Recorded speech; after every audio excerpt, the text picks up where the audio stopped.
Welcome to the Sauce and Gravy channel. Johnny Mac here, the gravy guy.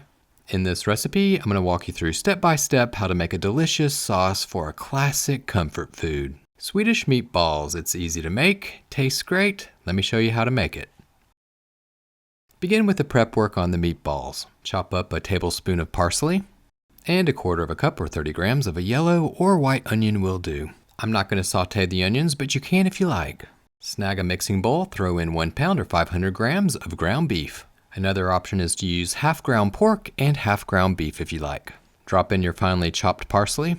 To this you'll add a third of a cup or 33 grams of breadcrumbs. You can also soak the breadcrumbs in cream or milk before adding to the mix. Taster's choice. You can make it how you like it. Head over to the spice rack, round up a quarter of a teaspoon of allspice. Next you'll throw in a quarter of a teaspoon of nutmeg.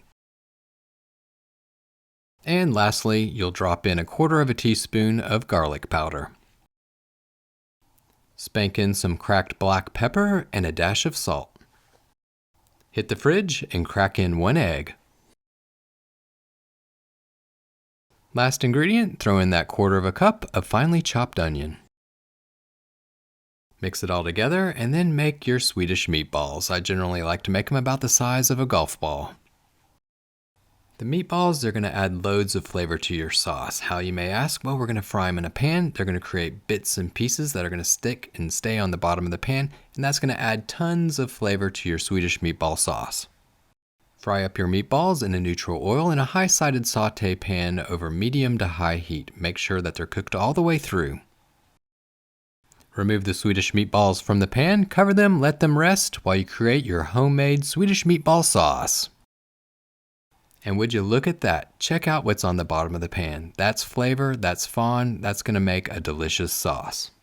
Remove any of the excess cooking oil and drop in 5 tablespoons or 70 grams of unsalted butter. Melt the butter down over medium heat and then add 3 tablespoons or 24 grams of all-purpose flour. At this point in the sauce making process, you're making a roux. This is what's going to thicken up your sauce. Frequently stir, cook for 2 to 3 minutes, then you're ready to move on to the next step.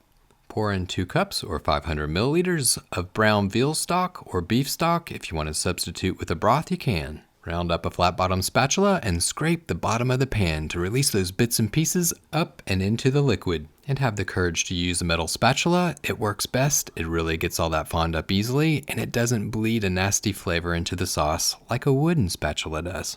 In the pan, don't worry about it. You'll be passing that down to the next generation. It'll last longer than you or I. Once all of those bits and pieces are up and into the sauce, you can add additional ingredients. First off, 2 tablespoons, 30 milliliters of everyone's favorite sauce. What's it sauce?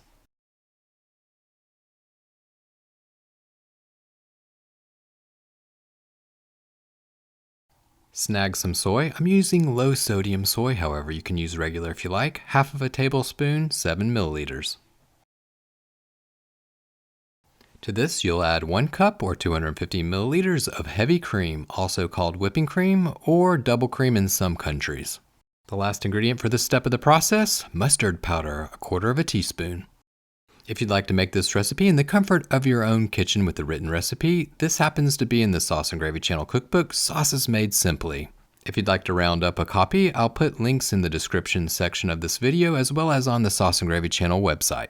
Bring the sauce back to a simmer over medium heat. Once it starts to simmer, you can reduce the heat to low and cook until thick. After the sauce coats the back of the spoon, give it a taste. See if you need to adjust the seasoning. You can add some more salt or pepper or any of the other ingredients if needed. And that's all there is to it. That's how you make a homemade from scratch Swedish meatball sauce. Thank you so much for watching the Sauce and Gravy channel. If you found this recipe helpful, hey, somebody else might find it helpful as well, so be sure to smash that like button and share it with your friends.